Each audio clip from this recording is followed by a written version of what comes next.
Your Excellency, Ambassador Červenkova, ladies and gentlemen, good evening to all of you. Welcome to what was meant as the grande finale of our 1989 week. In fact, it is almost a working week that we have dedicated to the topic of 1989 under the title The Wind of Change That Transformed Europe. We had an opening with 2 literature readings on Monday and Tuesday evening in cooperation with the Austrian Society for Literature, and a continuation yesterday with a format that we called 1989 in a Day, with reflections and recollections of 8 outstanding events of the year 1989. Some of the people who were present yesterday for the event are also in the room. I think it was a very nice format, something that maybe has not been done otherwise in the same way, and I think it was really something that we all enjoyed a lot. So tonight we are going to have what I call the grande finale with the people on the podium. I will not introduce them because this will be done by Heidemarie Uhl from the Austrian Academy of Sciences, who is moderating this evening. Please just let me take or use this opportunity and this occasion of our meeting this evening to say how very pleased we as the IWM are with the cooperation with the Czech Ministry of Foreign Affairs that allows us to run a program here at the Institute, a program that includes the bringing of fellows, of Czech fellows, to the Institute for Human Sciences to spend some time here and work on projects of their own, and on the cooperation of several events that we are doing in Vienna and in Prague within this program. And I just would like to express how very happy we are with this program and how very proud we are of this cooperation. Mrs. Ambassador, Your Excellency, this is also a moment for you maybe to say a few words of welcome. We are very honored by your presence, and I'm very happy that you're here tonight for this debate. Please.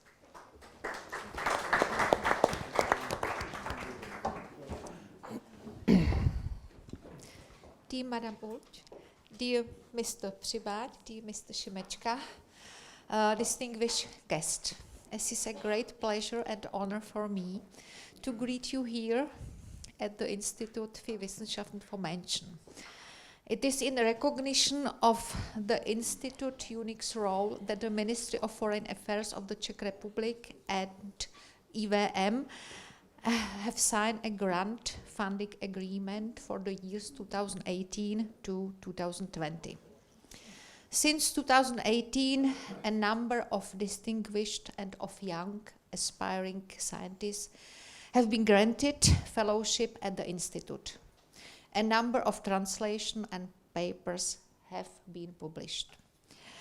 The scheme has also resulted in many public events organized by the IWM in Prague or in Vienna, including a lecture by the likes of Timothy Snyder, Ivan Krastev, Robert Skidelski, or Chantal Mouffe. Allow me to express my thanks to IWM Rector Shalini Randeira and especially to the Ludger Hagedorn, who has been instrumental in giving concrete shape to our cooperation. Tonight we will hear a debate between Jiří Přibáň and Martin Šimečka, 2 well-known public intellectuals both in the Czech Republic and Slovakia. The year 1989 remains a major reference point in the Czech Republic. The events of that annus mirabilis still arouse pride and a certain nostalgia, as a testimony to the power of joint peaceful action and a strong sense of togetherness. A lot has been achieved since. We have managed to restore civic liberties and political pluralism. The call for a return to Europe has been answered through our accession to the EU and to NATO. Our sclerotic economy has been modernized. In current Czech political narratives, 1989 is the usual departure point. How much of the spirit of this year is still relevant today remains an open question worth discussing. Ladies and gentlemen, I am very much looking forward to the debate between Jiří Přibáň and Michal Šimečka, and I wish you an inspiring and pleasant evening. Thank you.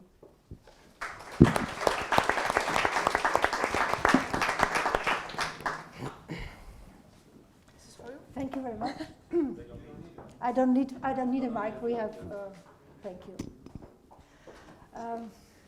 Your Excellency, dear guests, dear colleagues, it's a pleasure for me to be here at this, so to say, very exciting evening, marking the end of not celebrations but reflections on, so to say, the glorious year 1989, and also asking the question, as Her Excellency mentioned, what is left from the spirit of 1989. 30 years after, this spirit of euphoria and enthusiasm seems nearly to have vanished. Only if you look at Berlin, and I was there yesterday, we can see a city which really has a kind of big celebration, a whole week of celebrations with 200 events, and the city of Berlin has invested 10 million euros to, so to say, make a kind of a celebration which is really worth, so to say, this caesura event of the fall of the Berlin Wall, which is, so to say, the icon of 1989. But as newspapers report, even the Berlin locals have mixed feelings about this date or about the huge celebrations. And they report on a kind of mental reservation of locals in former East Berlin. And this, so to say, division between East and West, or isn't it a division anymore? Has the West learned lessons from the East? Will also be a point in our discussion. The starting point is that, and I just make a kind of interpretation of what the Institute for the Wissenschaften von Menschen has written in the abstract. The 30th anniversary is not predominantly characterized by euphoria, enthusiasm, and joy, but rather by reflections and critical reviews. And of course, the IWM is the place to discuss all these kinds of reflections and of, so to say, lessons for today. Public media comments or even publications speak of, and I use these terms as a kind of survey over all the articles which were published in the last days, speak of disappointment, disillusion, failure of the spirit of 1989. Even Clastes, who is a very well-known person, not only here but also in Vienna and beyond, chose the drastic title in his latest book, "The Light Has Gone Out," Das Licht erlosch. And we can discuss if this is too drastic or if it describes the situation. And I have now the pleasure to present you the two discussants, panelists of this evening in alphabetical order. Jiří Přibáň, sorry. We discussed about pronunciation at the beginning, and I knew that this will happen. He is political scientist, director of the Center of Law and Society at the School of Law and Politics at Cardiff University. He graduated from Charles University in Prague in 1989, so to say, the famous year. Was there appointed professor of legal theory, philosophy, and sociology in 2002.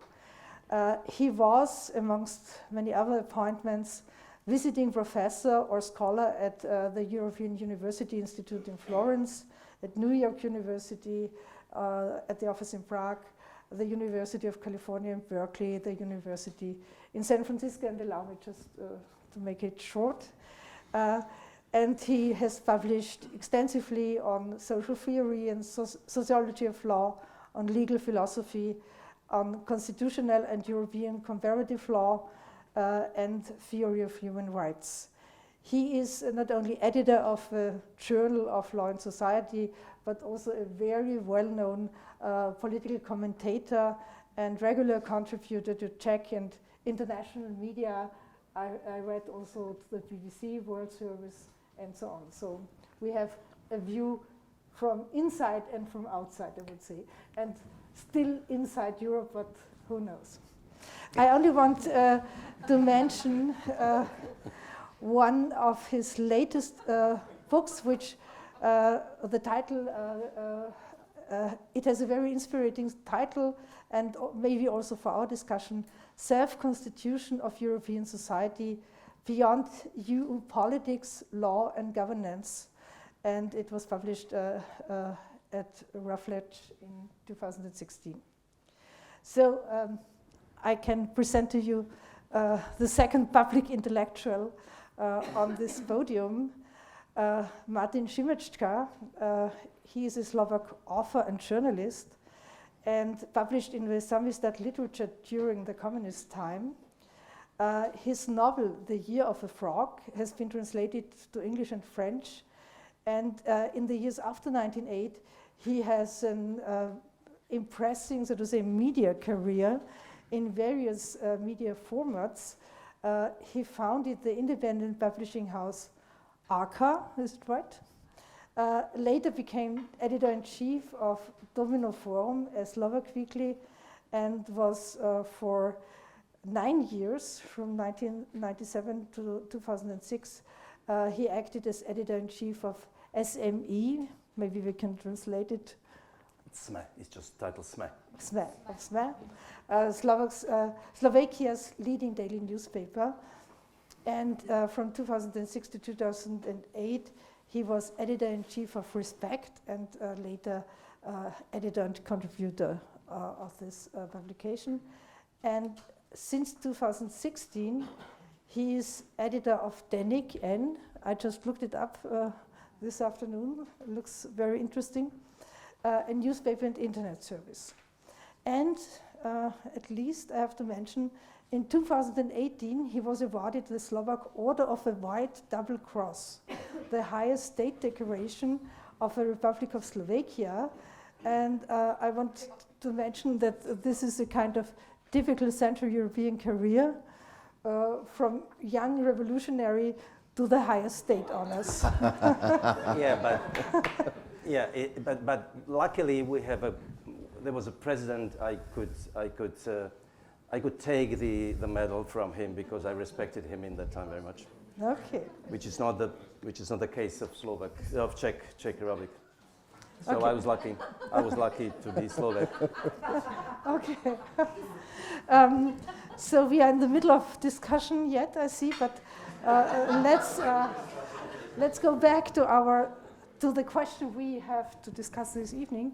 30 years after Europe's unfinished revolution, question mark, and as we so to say discussed at the beginning, 30 years after 1989, in which direction is the wind of change currently blowing in the post-communist countries? What went wrong? I think you both agree that many things went wrong after 1989. What went wrong since the glorious days of the Velvet Revolution? What is your diagnosis? And I want to start with you, please. Okay. Thank you very much. I want to thank the Institute for inviting me, because I was here in spring and I realized what a unique place it is. It's a dangerous place because you meet so many people, you deal with so many ideas that you might get distracted in your own research, but it's a wonderful, wonderful environment, and I feel very honored that recently I was explained that you shouldn't address any ambassador, Your Excellency, if she or he is your country's ambassador. So I should say I'm very honored that Her Excellency, my ambassador, is here, because I'm a dual national, as you said. I'm inside, outside. Soon probably to be outside inside, but I have Czech and British nationality. And so commenting on the 30 years, I think we should, because I've been living in Britain, we should be more optimistic. And especially in Central Europe, we carefully cultivate pessimism. Yeah? And if you take this glass, not only that, of course, the difference between optimist and pessimist is for optimists it's half full, for pessimists it's half empty, but we in Central Europe, we are so pessimistic that we often say, and the glass is too small anyway. Yeah? It's half empty and too small. So 30 years on, we, of course, achieved many things and we failed in many things. In one respect, what the revolutions were like, Jürgen Habermas spoke about die nachholende Revolution, a revolution which is to catch up with the West. You need to build, of course, constitutional rights and freedoms. You need to have political democracy, you need to build market economy, and you need to build civil society. After 30 years, we know that the East tried to catch up with the West, but the West has changed significantly. Because of globalization, today, the East became more westernized and the West became more easternized in all respects. Yeah? With the rise of new politics of populism, we in New Europe, or what is still referred to as post-communist Europe, we often tend to think, well, we didn't catch up, but we live in a different environment. And this environment brings challenges to both New Europe, Old Europe, and we have to deal with it. And second scholar who is very inspiring to me is legal philosopher and former constitutional justice of the German Constitutional Court, Hans Beckenferder, and he was a research fellow here, I understand. He said, he made a famous Beckenferder dictum. The liberal secularized state lives on prerequisites that it cannot guarantee, it cannot enforce. We know it. And I think it's a great lesson for us in Central Eastern Europe. It's much better than all those cliches that everybody will be repeating, Timothy Garton Ash, and 10 years in Poland, 10 months in Hungary, 10 weeks in Germany, 10 days in Czechoslovakia. Let's forget about it. Everybody will be quoting Ralph Dahrendorf, that you can change the political system in months, you can change economic system in years, but civil society will take decades. Again, this is true, but it became a cliche. What we learned was in Central Eastern Europe was that we changed the system, institutions became new, fresh, but traditions remained. Communist and pre-communist. And they play, undercurrent traditions play more important role than we were ready to acknowledge in the 1990s. In the 1990s, we believed we do economic and political transformation and civil society will come automatically. We have new constitutions with old people. I would say that today we constituted democracy and we half succeeded, half failed in it, and it's in perils today. However, what we experience is the slow constitution of civil society. And here I want to speak optimistically, because it takes decades, it takes generations. Our biggest disadvantage against the West is that our institutions are too young, too fresh, and too dependent on individuals who represent them. If you remove individual judges, you can dismantle the adjudication in favor of constitutional democracy like in Poland. if something so drastic happens that you draft a new constitution, you can redesign the system. And eastwards of Vienna, there is the first state in the European Union that cannot be called democracy, because checks and balances don't work there. Yeah?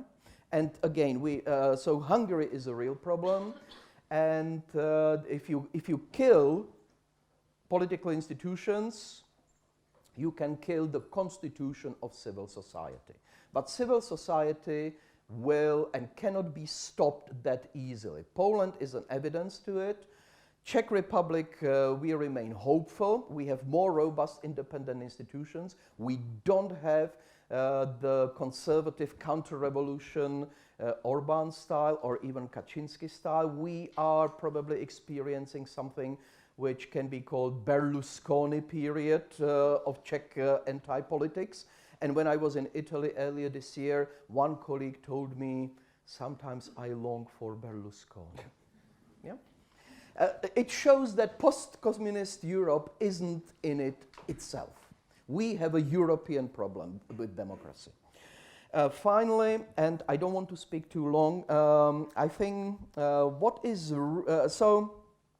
if you look at the quality of life, life is better than 30 years ago.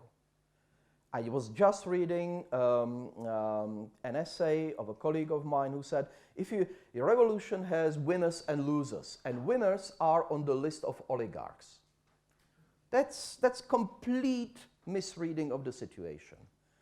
You can take statistics, the average length of life, you can check the environmental situation, and we are in a better position. I don't want to sound too optimistic because I know, I'm in Central Europe, but we live better, but we face problems and we have to deal with issues that we never realized we would be.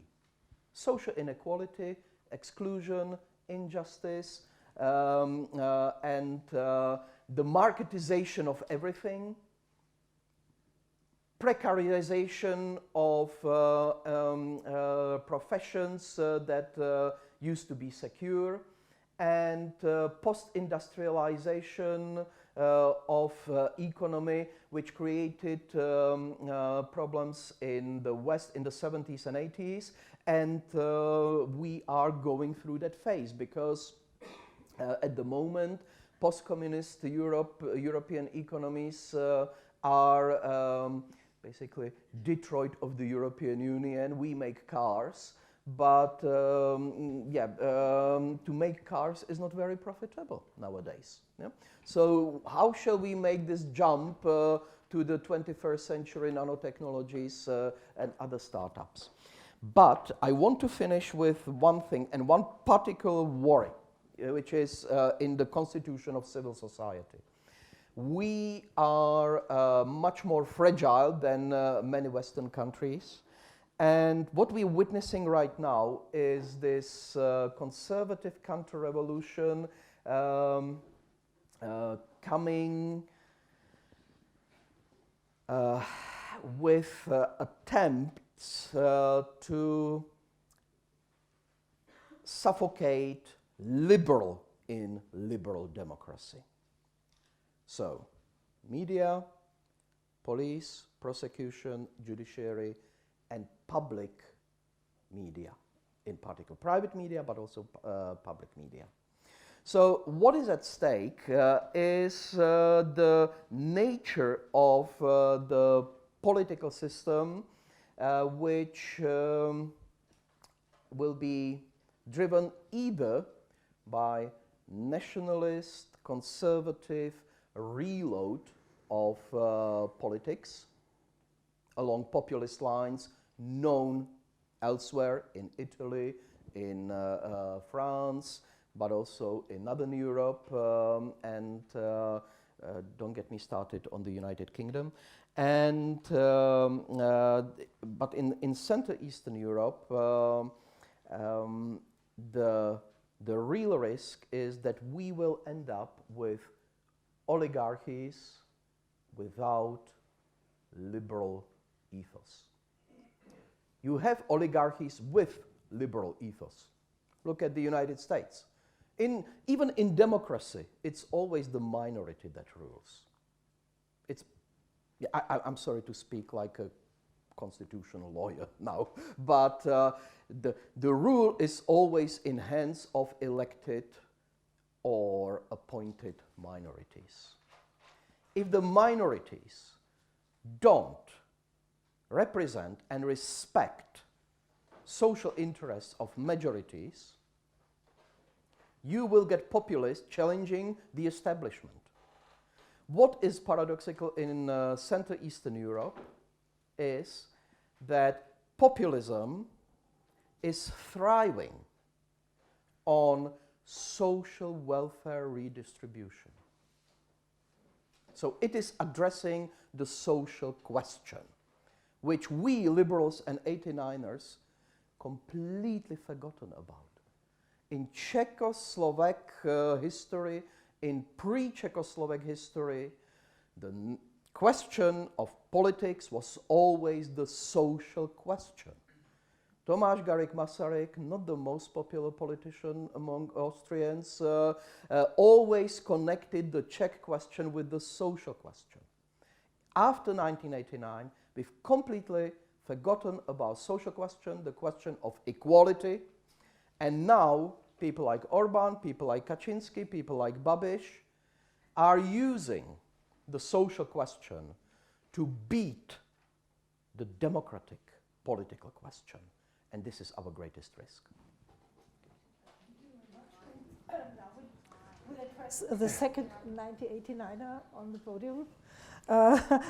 Is it really a term, the 1989ers? Because it recalls a little bit the idea of 1848ers in Central Europe. I come back to the question, what is, so to say, the legacy of the spirit of 1989 in your opinion? Are we too pessimistic as Central Europeans? Well, I would agree with Jiří, every word he has said. I could have said this as easily as he did. So I will try to focus on a little bit different things, just because I don't want to repeat what he already has said. And I think, well, both way, we have a lot of reasons to be in panic, but there are also a lot of reasons to be optimistic. So it's both way. But talking about spirit, I remember I was in Vienna. Was the first town where I arrived, crossing the Iron Curtain. I had no passport until my 32 years, so I was never ever in other country, not talking about the West. But I knew Vienna from Vienna TV, because in Bratislava we had Vienna TV, so I even learned German to watch Vienna, and it was fantastic because I just imagine that you live in a country when it's just 60 kilometers to Vienna, and you can watch it on TV, and I even followed Austrian politics, but it was like in Mars, and you never expected to get on that planet, never. And it happened. So it was for me fascinating to come to Vienna as a first town in December. And there was a conference here exactly about the spirit of 89 already in that time. And there was the question was from the west, with a question towards the east. What can you give us? What can you teach us? We believe you can teach us something, the spirit we didn't get in democratic capitalism, because we are too consumeristic society. But you coming from East, living in communism, fighting for freedom, we could finally find the third way between capitalism and socialism. Mainly this demand came from the left, never from right. And I remember there was a conference in Vienna, and I was in panel, and on that question I said, sorry, we cannot give you anything. Don't expect any spirit from Eastern countries. We only want to imitate. We didn't say the word imitate. Ivan Krastin and I use it very well. We wouldn't dare to say it was too shameful, I mean, too humbling to say imitate, but we really did want to imitate West. We want to become West. We wanted to become West. And that's what we said them. I mean, sorry, we have nothing to give you. We are failed societies. We only have to learn, and what we wanted to learn, to be Westerners. The only thing we could give them was our knowledge of Russia, but West didn't want to hear, so it was in vain. But I remember the atmosphere in the audience. It was such a disappointment. I was already a kind of a bad guy because I didn't bring a good news. The thing is that in Central Europe, if we talk about the failures, and we talk about them all evening, and it's a question whether we should use the word failure or mistake, because failure is something very bad, and there were a lot of mistakes, but they were made with the best intentions, just because we were whatever. I mean, the thing that we couldn't fulfill the expectation of the Western left was just because we didn't trust left. It was because of communism. The left was just something wrong. And not only the communist left, which we were used to be, there was this Marxist stiff, but it was still left. So we knew, we had the experience with that left-wing thinking. And the Western left was not to be trusted because Western left actually looked to the Soviet Union much more than to the dissidents in Central Europe. Who cared about dissidents? Mostly right, not the left. What was the appeasement politics in Germany and France? There was a left which wanted to have good relationship with Soviet Union, actually above our heads. So, what was who organized the marches for disarming nuclear rockets in Western American rockets, nuclear heads, without talking about Soviet nuclear heads in Central Europe? And we look at them and just, are you mad? What are you doing? And there was a left. So it was very understandable that the left was not to be trusted in Central Europe. On contrary, the right was to be trusted because the right was talking about freedom. It was the only word from Reagan and Thatcher was freedom, personal freedom. Yes, neoliberal agenda is all about individualistic freedom. But for us, it was a paradise in that time. The freedom was just a magic word. Freedom of business, freedom of people, freedom of expression, freedom of movement, everything was about freedom.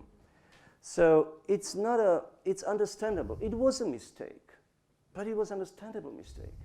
We didn't believe in left, we believed in right. And it was all across, actually, Central Europe, all shocking therapy of transformation of economics, well, all about the agenda of neoliberal ideas, of course. But you can understand that. I mean, it's logic. The problem which, and there were many mistakes made in that, and we are now actually, the legacy of '89 and the transformation after '89 is, of course, in all these countries of Central Europe, the roots of today's populism is basically on that. Of course, if you read usually talks about the left behind, the losers of transformations, of course, it was because of the neoliberal transformation. The losers, and there are many, now the conservative populists took them. So all this is understandable. What is shocking is that in Central Europe, still 30 years later, you have no left, still no left. There are some signs of left in Poland now. In Czech Republic, left is actually going down. Social democracy is just going down. It's almost finished. In Slovakia, never was left. I mean, the governing party, Smer, is not left party. It's a social conservative party. Nothing to do with left party or the socialist ideas. And in Hungary, the left failed and Orban is actually, his victory was based on corruption of the left. So still today, there are almost no signs of left policy in Central Europe. That is a tragedy. And and it's difficult to explain it only by the legacy of communism. It's not only that. It's also because of European development. Just because in Europe as well, the left has a problem all years had the problem how to react on right ideology, and still has. You haven't in Central Europe not a single Green Party. And that's a question, how come that this is still 30 years later, we haven't this, in West already traditional parties. But still talking about that, it seems like a tragedy, but I would say I see the first signs of the new roots, especially among young generation. Her Excellency said Michael Šimečka, as you said my name, but it's my son, who is, it's fine because I'm used to that already. My son is now more popular than I am because he's a MEP in the European Parliament for the Slovak party, which is already itself calling center-left, with a huge success in European elections. They won the European elections. Now they're a little bit down again, but it's another story. So there are the signs. And what we have to face is that the question for the left and green parties in the West Europe are actually the same as for the Central Europe. We are in the same problems now, and Jiří is right. West and East is not a big difference now. There are many differences in local countries. I think there is a huge difference, which we can talk about, between Hungary, Poland, and Czechoslovakia. There are huge differences, which many Westerners don't know. And I'm much more optimistic about Czechs and Slovaks than about Hungarians they are lost. But even in Poland, it could be a big problem. And there are good reasons for that, why Czechs and Slovaks are different than Poles and Czechs, Poles and Hungarians. So I just want to, finish by one optimistic sign from my country. Look, there are, and not only, what is going on, the Central Europe is under the populist siege. It's just a wave of populism, but all capitals are now in hands of liberals. Budapest, newly. Prague, Warsaw, and Bratislava have their capitals are in the hands of liberal, modern liberal politicians. It's a good sign.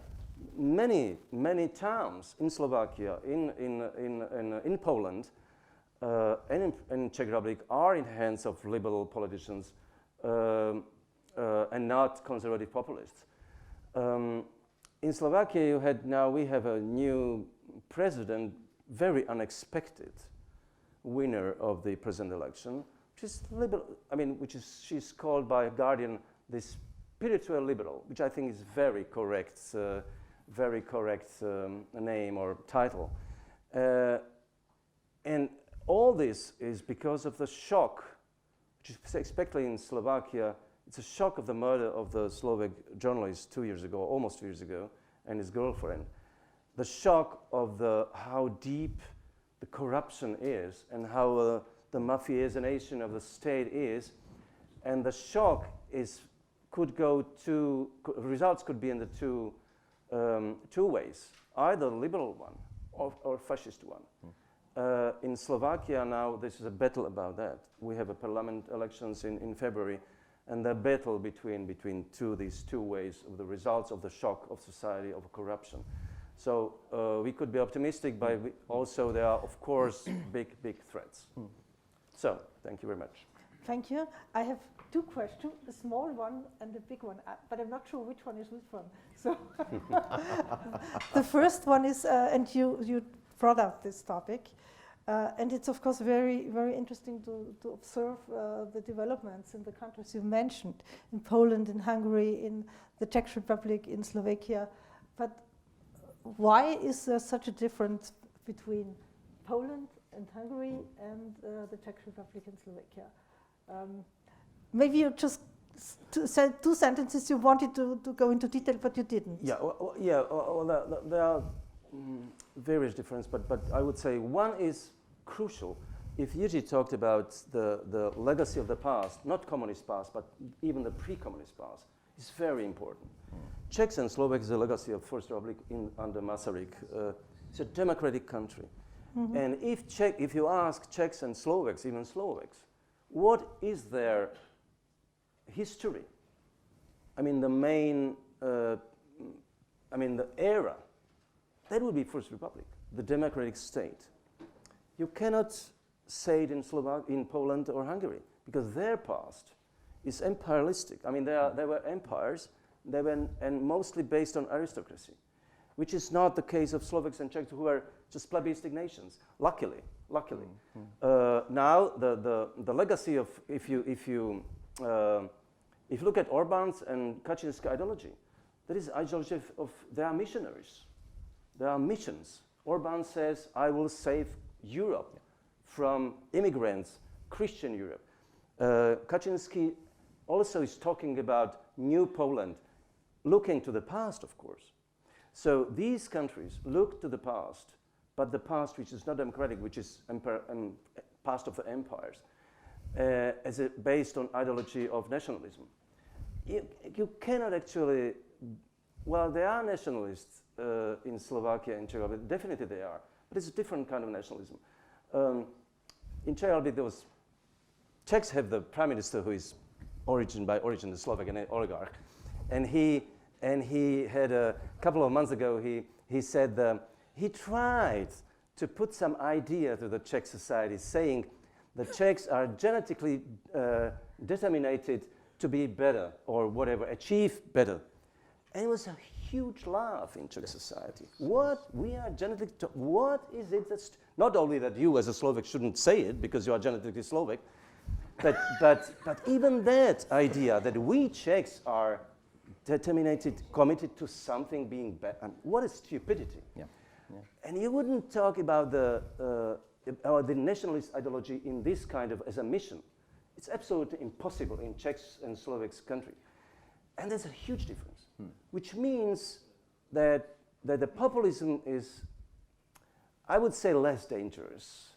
And the chances of the Czechs and Slovaks are better because of lack of the big history and the plebiscite legacy, which I think it's, many people don't know about that, but I think it's very important. Yeah. Do you agree? Yeah, it's first quick response to you that I think there could be also a simple political explanation. Orban got a constitutional majority and used the constitutional majority to completely throw out the 20 years of post-communist constitutionalism and establish basically a new state. In Poland, Kaczynski party, PiS, got majority, and it can run a one-party government. Never in post-communist history had Czech Republic one party, a single party government. It was always in coalitions, and it's interesting how in Slovakia had. Yeah, Slovakia had. Yeah, but in Czech Republic, every party, including Babiš was completely indifferent to the problem of immigration and refugees.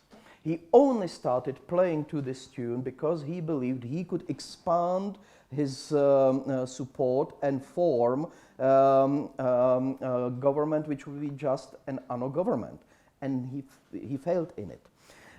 Which brings me. So we were lucky. We were lucky in electoral terms, but what Martin was speaking about, we somehow tend to ignore the importance of symbols in politics.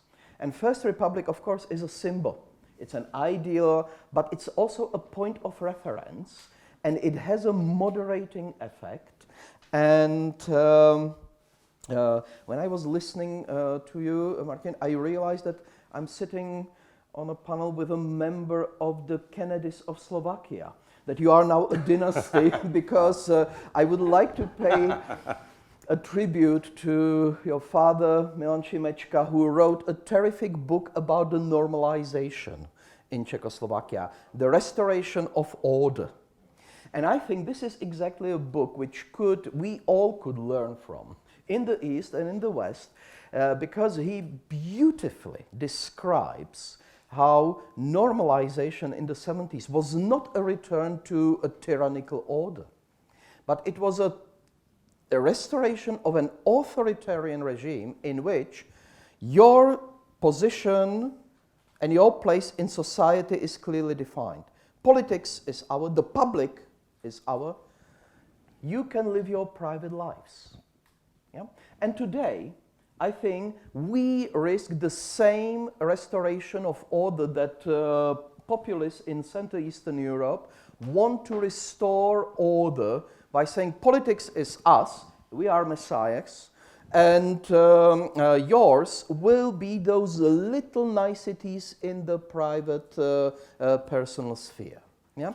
And I think you're absolutely right that especially Czech, I cannot speak for Slovak society, but certainly in Czech society, if you know the Monty Python film, The Life of Brian, where Brian's mother is addressed and she goes out and says, he's not Messiah, he's a very naughty boy. And then she goes into swear word. And I think we in Czechia somehow tend to favor naughty boys.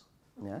And I'm afraid that the moment came when Czech populists thrive on political incorrectness. Yeah? You can say anything, and the more outrageous you are, the better. Yeah? And, but at the same time, they don't have the pulling power of Polish or Hungarian politicians. My worry, my concern would be, because we tend to forget one thing. Both Kaczynski and Orbán lost election. They lost power, and they reloaded and returned as conservative nationalists. My question is, what's going to happen when Babiš loses election? Is he going to reload? He will go in prison. Okay. One second question, which came out from your statement. We have a very, very strong green movement, especially in the last 2 years, I would say, since climate change has become one of the main topics in politics, in the public sphere. And you mentioned that there is no strong green movement in Czechoslovakia, in Czech Republic and Slovakia, and in general, isn't there this kind of resonance to the, so to say, global topic of climate change in these countries, or how it is dealt in politics and in the public? I would say that this is one thing which is there are various differences still between West and East, especially in countries, conservative countries, their attitude to homosexuals and minorities and whatever. That's a big difference. The other is this one, the climate issue. It's not that people are not aware of that, but you almost don't hear in politics. You almost don't hear any statement about it, except these new parties who are where my son is. So it's their big issue, and it's not by chance that in European elections, two ecological, activists became MEPs because they jumped over the other because people just made the preference votes for them. So there is a knowledge of that. There is, especially among young generation, a fear. Definitely, yes. But basically in politics, you almost don't hear about it. If there is, of course, there is something about nature. I mean, and that's a problem I see. In Czech Republic, you have, Czech are so proud of their nature, which is actually not nature. It's just it's a garden. They have it in their Eden. But this garden is totally destroyed by Babiš. The huge fields are in destroyed country, and still Czechs don't understand that. That's for me absolutely shocking. In Slovakia, you have oligarchs who who cut the forests, I mean, drastically. So if there is an issue, so that our nature is destroyed, our forests, not the planet. I think it has to take time. I mean, it's just young generation is already aware of that, definitely, but politicians don't catch up with them because they will not win elections with that. You can win elections in Austria, for example. Yeah, but not there. Cannot. It's interesting because this green policy. I think let's not overblow the whole situation because yes, the climate change it's a big issue, but at the moment it's part of this apocalyptic politics. Yeah. And we heard, that if you're skeptical about missionaries and messiahs, then you will be skeptical about apocalyptic political pictures and imaginaries. Plus, Central Eastern Europe has different priorities, like the fight against corruption, which is part of the post-communism legacy. We're discussing 30 years on, and I was just thinking about it. In 1989, I was in primary school when 30th anniversary of the end of Second World War was celebrated. And to me, it was like Paleolithic history, yeah? So to the current generations, it's a Paleolithic history, yeah? And 1989. They are much more mobilized by the fact that in the privatization, inequalities emerged, corruption followed, and the whole place is in not just political mess, but social mess. Yeah? If you have personal bankruptcies in hundreds of thousands, like in Czech Republic, then it's a big social problem. Yeah? If you have,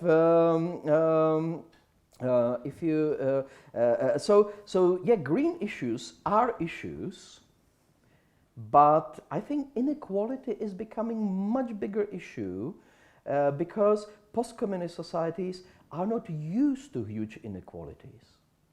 To me, living in Britain, I'm shocked by levels of inequality. You Austrians don't know about it. Yeah? But in Czechia has one of the lowest relative poverty levels in the European Union. But inequality grows.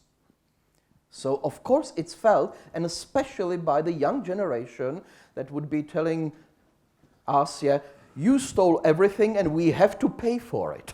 Yeah? So the green issues are, maybe we still are part of early post-industrial economy. Western Europe, United States is part of the late post-industrial society, but the fact is green issues have to be addressed globally because if the whole of China and India, they want to live lifestyle of Americans with all that waste that American and Western Europeans produce for the planet, then of course we are doomed. And there is another reason. I mean, psychologically, I mean the nature. So despite what I have said, I mean in communism you really almost couldn't breathe. It was devastated. The countries were devastated by communist industry. That 30 years later is, I mean, much better from ecological point of view. So the ecological issue is not that hot. That's one thing. The other, actually, in all Central Europe, is ruled by populists today. All the governments are populist. And what do populists do? I mean, Jiří is exactly right. I mean, they don't look to the future. They look to the past. If you look to the future, you have to talk about climate crisis, but they don't want to because why Trump is denier of climate change? Because he says he was talking about past, make America great again, which is coming to the past. So that's typical for populists. They are talking about the past. They don't look to the future because people are scared of future. And they don't want to listen. They want to hear bad news. And in that, in Central Europe, there people are not used, and that's a third reason, are not used to think globally. They are just small nations. What can we do? We are just a small nations in somewhere used to that the bigger guys decided about the fate of the world. So what? Why we should? I mean, actually, Slovakia was, I mean, in the climate issues is probably the most progressive, even with this government, about the coal industry and so on. I mean, they signed even, unlike Czechs, Poles, and Hungarians. So Slovaks are a little bit more, I mean, because they want to be better pupils than the others. It's not about the real, understanding that. The last round, before we go into the audience, you just started with my big question, and that is the question of the issue of class and of social inequality. And I'm asking you really as an expert in political theory. That is something which is, it's not understandable for me as somebody who is not in your field of expertise, why the issue of class, let's put Britain away, has so dramatically vanished from the political agenda. Because the decline of social democratic parties has also to do with, so to say, that the question of class and of inequality is not addressable, obviously, anymore in the way it was before. Just thinking about the 70s in Western Europe, there are all these kind of reform agendas and, so to say, thinking of Habermas, for example, with this idea. You said a very important sentence. Today people are scared of the future. If you look back in the 70s, people were thought of a bright future with more equality, more chances for everybody, more democratization in all fields of society. What did we lose and why did we lose it? That's an interesting, fascinating question, because as we know, Habermas and the whole tradition of critical theory was studying legitimation crisis of late capitalism. And what actually happened was the collapse of late socialism. Yeah? The left couldn't predict 1989. This was the problem of the critical theory. But when it comes to class, post-communist societies are very simple. There are no classes. Even our billionaires are from blocks of flats where we lived. Yeah, it's still very fresh. Yeah, those billionaires, we know them. Yeah, and they behave like people from blocks of flats. Yeah, so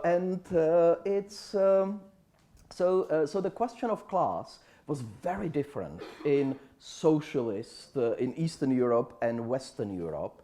And we still, even at social science levels, we cannot cope with it. Czech sociologists just published a beautifully crafted study of inequality called, 30th anniversary, beautifully crafted. It's called Divided by Freedom. But when you look at methodology, the methodology is fully adopted from a British sociological survey of British society, which was published some years ago. So even social scientists don't know how to use the concept of class. And of course, today, because this was the basic mistake of Karl Marx, he thought that class is an economic category, and he was living in Britain, and he could see that class actually in Britain was always a cultural category. Yeah? And today, class has become a cultural category, even in all around Europe. So you have very successful, I think what Martin mentioned, successful liberal urban classes, all those what Putin would call latte drinking gay Europa, hipsters everywhere, and it's bicycle driven veganism and I don't know what. Yeah. And Prague is like Bratislava, like Warsaw, but you drive 20 kilometers outside and you're not in a different class, you're in a different world. This country is the same. You are in Vienna, And you drive 50 kilometers outside Vienna and you're in a very different country, in a very different society. So this class, this return of class as a cultural category is something which actually unites both West and East. And, but then, of course, political preferences are different, and the green politics is one example. But this feeling like things are not going right, it's interesting how the West caught up with this. Yeah? Things are not going right anywhere nowadays. The question is, what are we going to do? What are we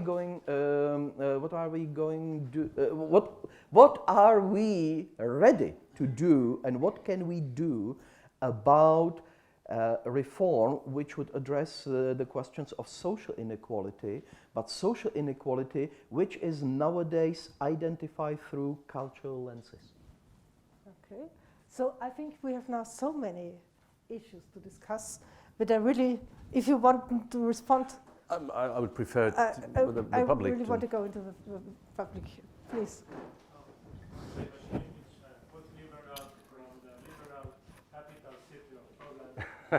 Welcome in another liberal city. Let me be advocatus diaboli for 2 minutes and say something in favor of my dictator.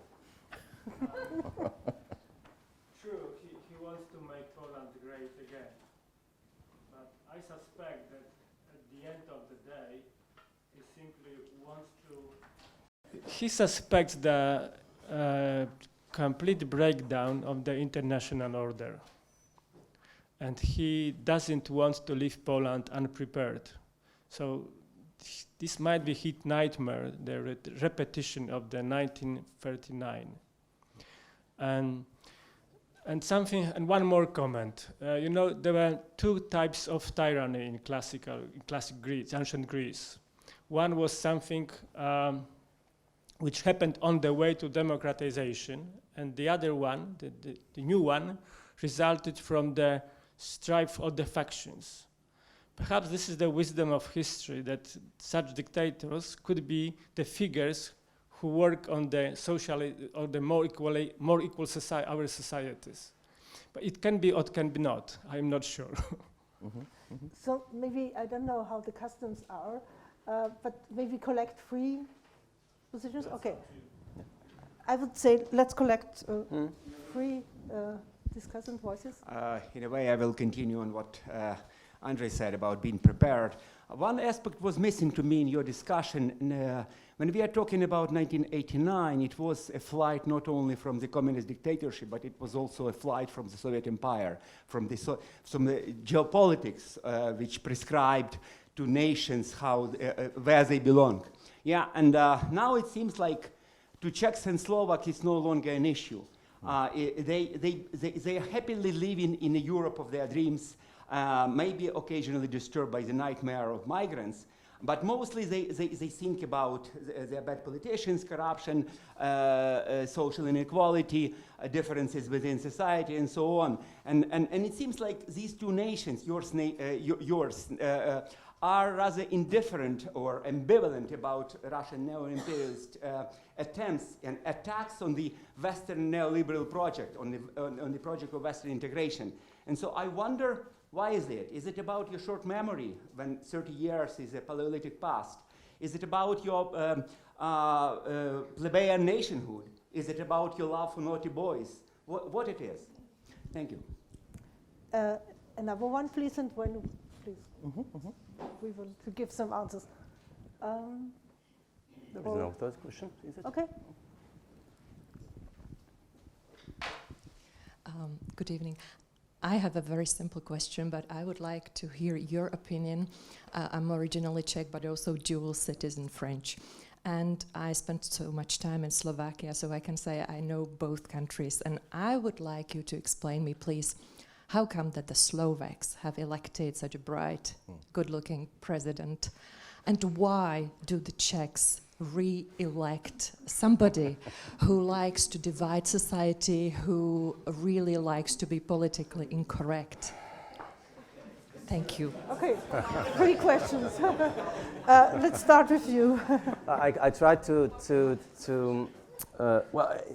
was a comment about the Kaczynski and about Poland, about the Kaczynski thinks about the future as at 39 can repeat. Well, I'm not sure, I mean, you probably know better, but as far as I know, Kaczynski is not at all interested in foreign policy. He just doesn't care. His mission is to create a new Poland, or old new Poland. Of course, the people around him have these stupid ideas about the big kind of Central European coming to even to South Europe, kind of a corridor of the states, like from 30s, the idea. But I mean, nobody would take it seriously. I mean, Polish Kaczynski is in this pretty mad if he thinks that Slovaks or whoever will take Poles as the leaders of the region. They wouldn't say no. However, I mean, there is another question about this. Well, I think the Czechs have the reason not to be afraid of Russia. Just look at the map. Czechs are the only country in Central Europe which is surrounded by members of the European Union. They don't care. They think they can survive easily, whatever. That's why one of the reasons of the Czech antagony to the European Union. We don't need you. We are inside.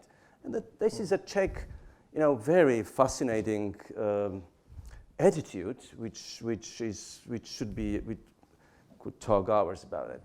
And Slovaks, on the other hand, of course, they are the neighbors with Ukraine, and they have the history. But on the other hand, Slovaks they don't. I have to say they don't.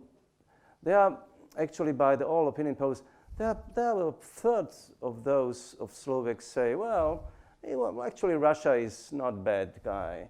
Yeah, the memory is short, and that's a memory, and that's a nostalgia of the communism actually.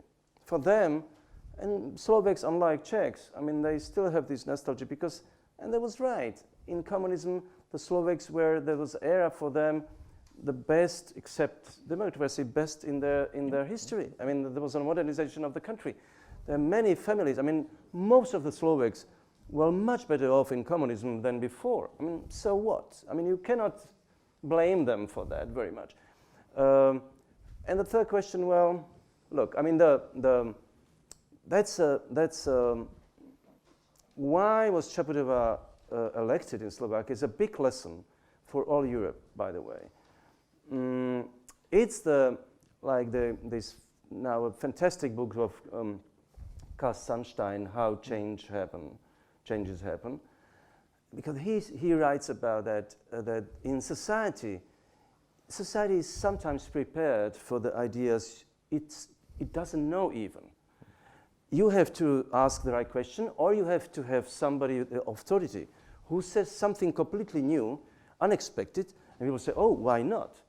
In Slovakia, nobody would believe, no politicians would dare to say that what's wrong if 2 gay people can be married and have adopted children, if they love the children of them, and if they're loving home, and if these children should be in some state institution, it's better if they are in a loving family, whatever, with 2 men.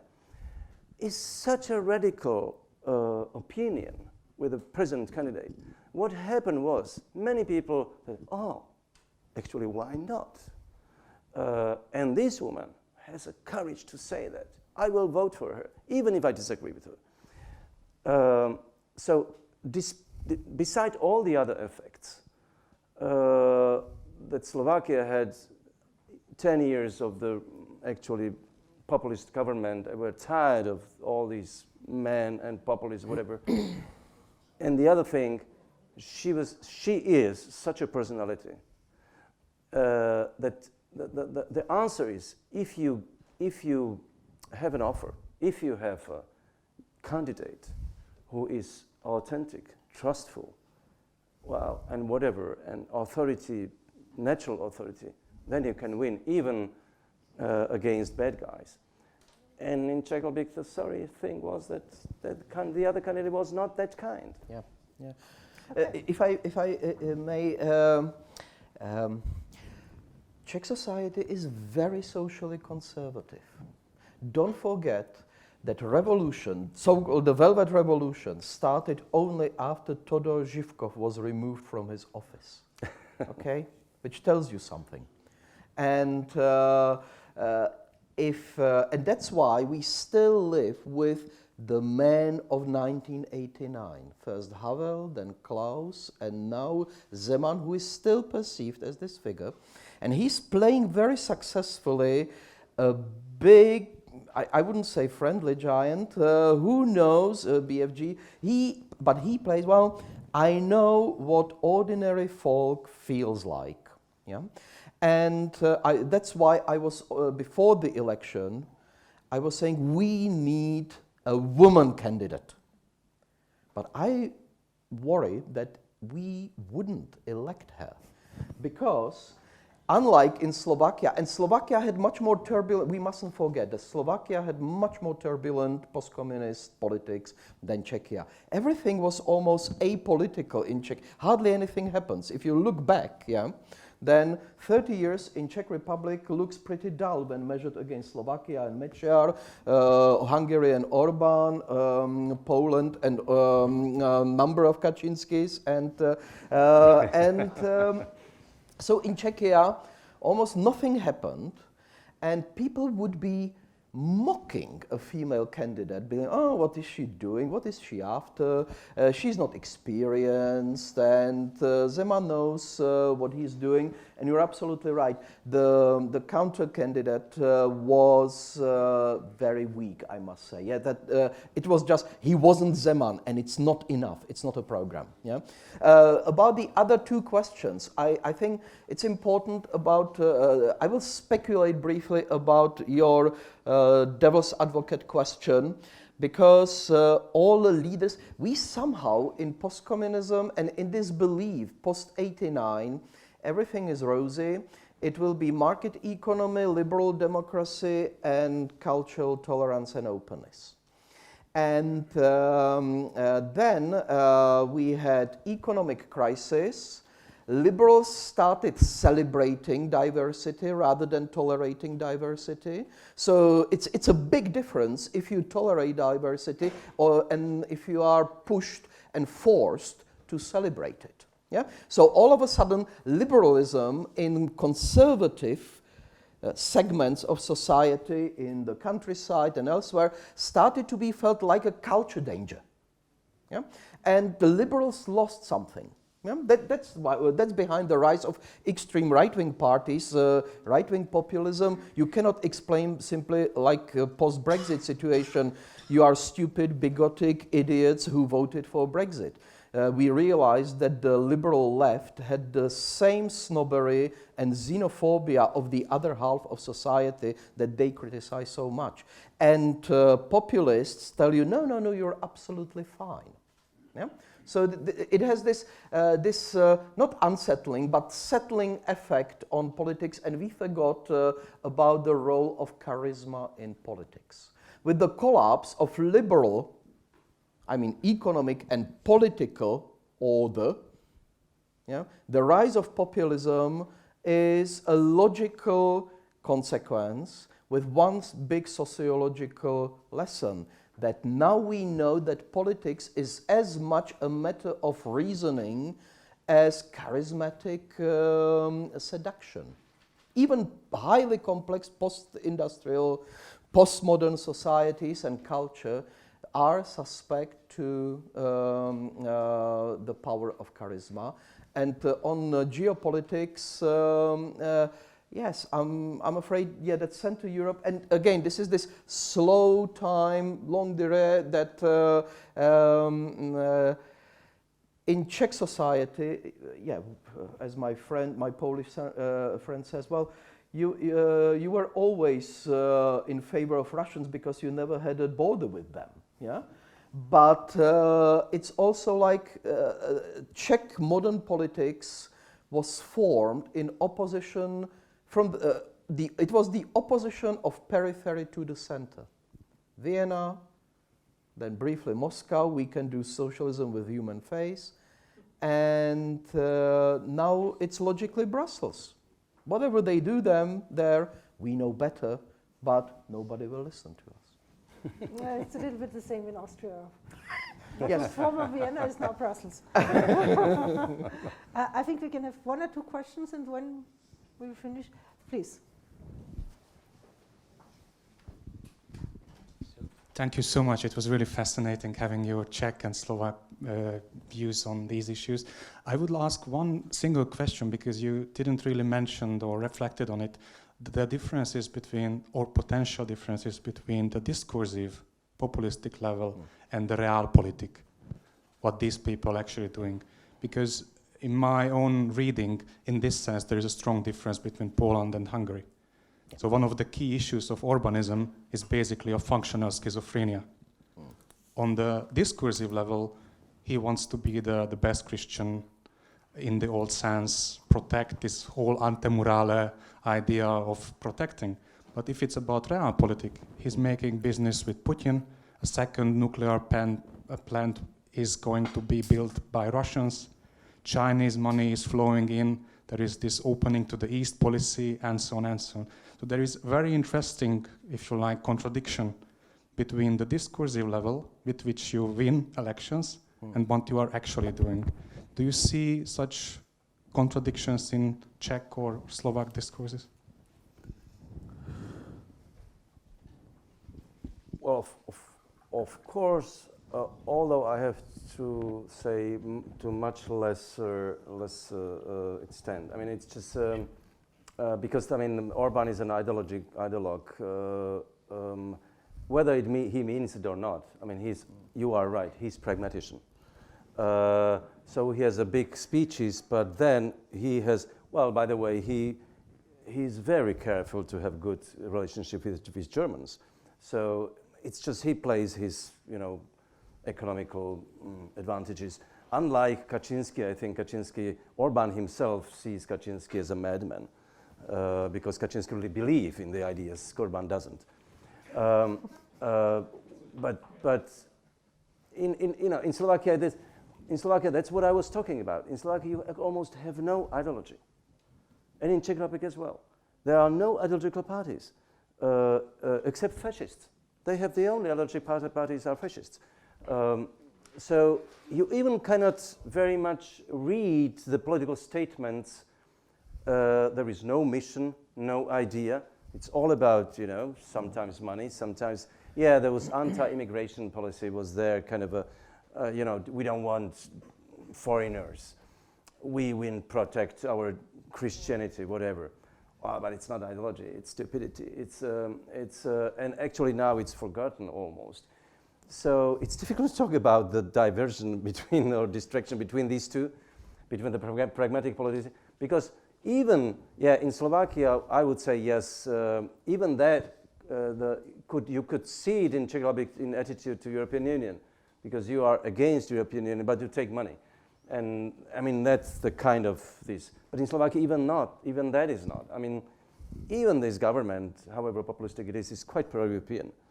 And you haven't, in Slovakia, except fascists, you haven't a really strong anti-European party. So it's difficult to see any disproportion between, because if there are no ideas, you can have a disproportion between ideas and practice.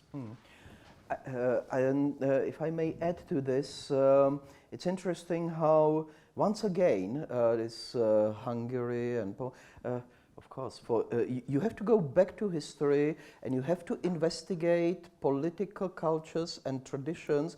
So obviously, Hungary had traditionally good relationships with Germany. Sure. Unlike Poland. Okay?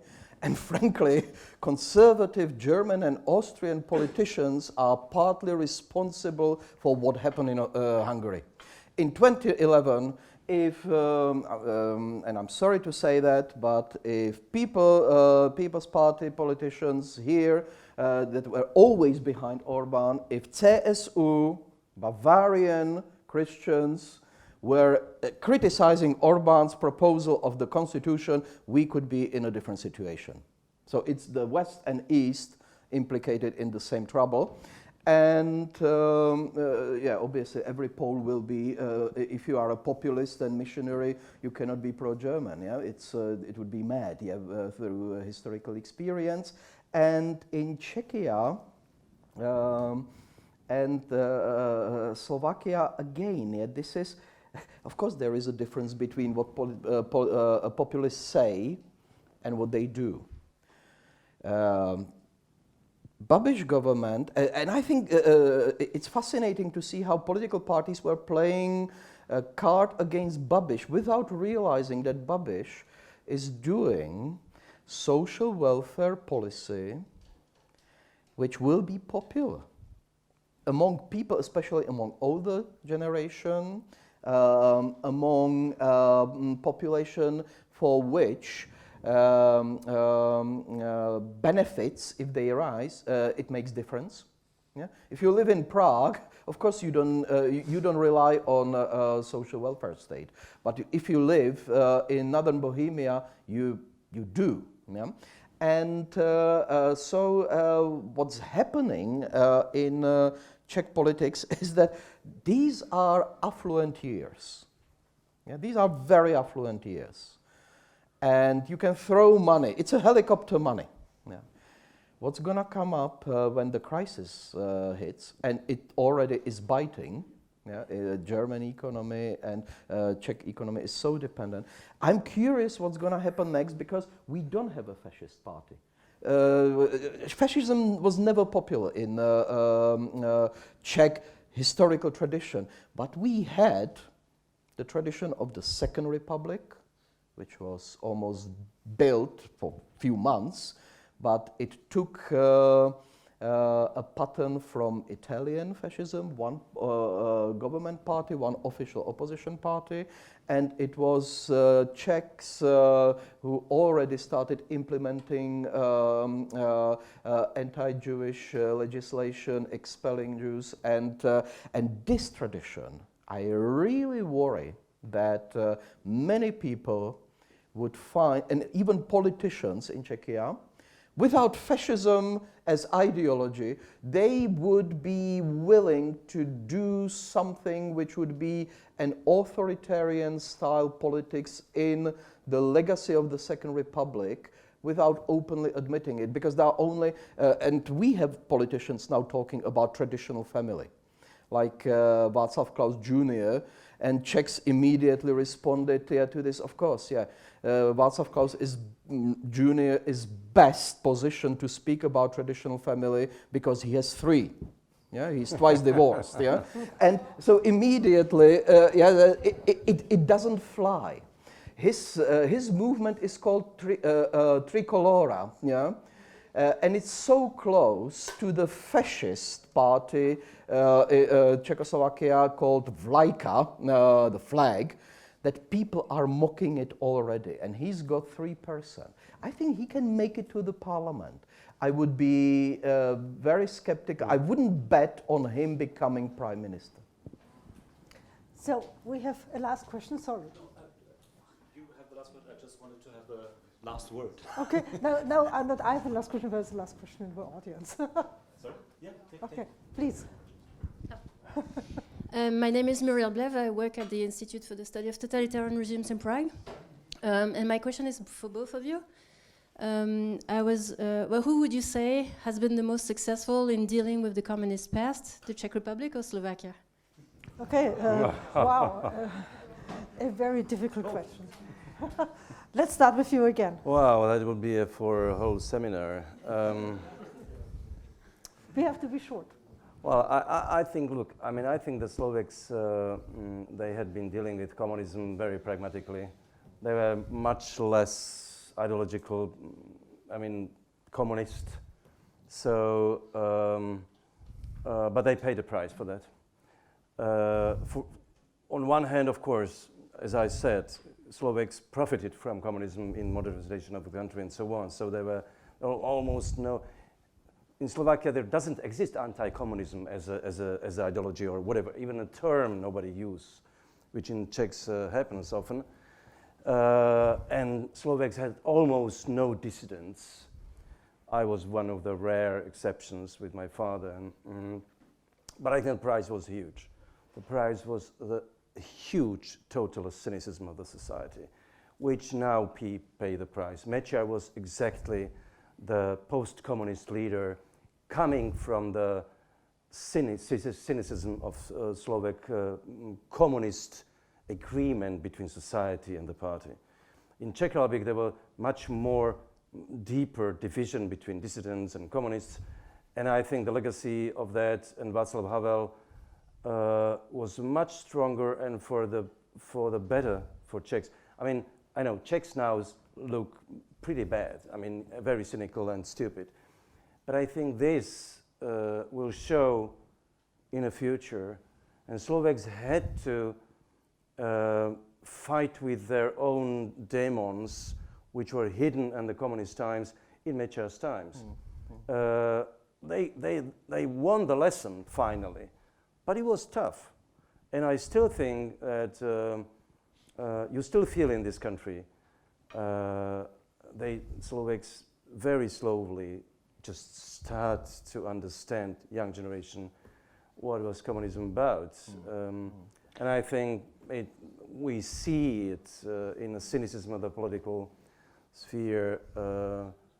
So I would say my answer would be, I think Czechs were better in their way of dealing with communism, I would say. It's interesting. Maybe I can answer by quoting Claudio Magris. When he wrote Danube, and he commented on Slovaks as if they were very content, if not happy with communism. And of course you have to understand that communism was beneficial to Slovak society, its industrialization, the life got better, and so the attitude of Slovaks to the communist past would be different from Czech attitude towards the communist past. This is one thing. The role of dissent is another factor. And third, I was very critical of the lustration law and its moral consequences, its moral ambivalence. But it's the very controversial law, but because Czechs had lustration so early on. If you remember, Tadeusz Mazowiecki, right after the collapse of communism, he was in favor of the Spanish way. Let's not deal with the past. Let's bury the past in the past. But it's interesting that even in Spain, the Spanish non-dealing with the past came back 30, 40 years on, 50 years on, and now they had to unbury and bury the dictator again. Because the past, if you don't deal with the past will deal with you. The way Czechs dealt with the past was controversial, problematic, but because we administered, this was an administrative legal measure in the tradition of the Habsburg bureaucratic order. So if you're elected, you can be the worst chap and communist, but you can have the office. Democratic legitimacy beats lustration. And because the lustration was originally intended as a temporary measure, but nothing is more permanent than temporary, and so it was incorporated. It's interesting that dealing with the communist past stopped to be a big public issue. And when I was doing research for the lustration legacy, in 2009, it was funny that you try to Google lustrations in Czech, and the most references would be to the car industry, registration of your car, and so nothing to do with politics, and it only shows that because then dealing with the past is different than dealing with communism and anti-communism, and because anti-communism was used to delegitimize social democracy. In particular stage in the first years of 2000s, it became a political tool and it could never play a significant symbolic role, and it petered out. So that's why today we have Prime Minister who is most likely former secret police agent, who is Slovak by origin, so he's not ethnically Czech. Aren't we Czechs the most tolerant, the most open society? Maybe the most cynical at the same time, yeah. I would like to add just one thing, because I think this was what the title of the spirit of '89. And talking about Czechs and Slovaks, there is another big difference in Central Europe. If you look at what is going on now in the anniversary of November '89 in in Czechs and Slovaks, there are huge kind of a preparing celebration. And I have to say, I mean, I'm surprised how young people, how many people are interested in that. But that's one thing which is very sympathetic. What is crucial is that among Czechs and Slovaks, there is no real antagonism about the legacy of '89. Yeah. Unlike in Hungary and Poland. In Hungary and Poland, there is a political issue. Orbán and Kaczynski say, we are to finish the revolution because they were the betrayer, the left, and Michnik and whoever, and communists and liberals in Hungary betrayed the revolution, betrayed '89. We are now the real legacy of '89. This is not an issue in Czechs and Slovaks. And that's very important. Actually, there is a social agreement that '89 was fine, and there is no other one who would stand up and say, I am the legacy. Everybody respects the real legacy of '89, and the people from '89, they are those who are respected, those who... So that's a quite important thing, what I wanted to say here. It's a big difference. I think you're absolutely right, and it's interesting that what really matters about Babiš for Czech public is it's not that he would be a secret police agent, but he's a crook. And if he tries to play the system and appoint a new Minister of Justice, it invites 500,000 people to the Letná Square because people don't trust him. And I think you're absolutely right. This is a big difference about Hungary and Poland, that they want to finish the revolution. And Czech or Slovak mobilization of the public shows that this revolution can never be finished. It always has to remain unfinished to keep its civic ethos. Absolutely. So that's a perfect last sentence of a panel which is called Europe's Unfinished Revolution, ? Thank you. Let's not finish it. And you have maybe noticed... You have maybe noticed that the debate just started. I mean, this was the most furious moment of the whole debate. But we will end it anyway now. Just let me add maybe that I admit in the program that we had in our week dedicated to 1989, Slovaks and Czechs were a bit underrepresented.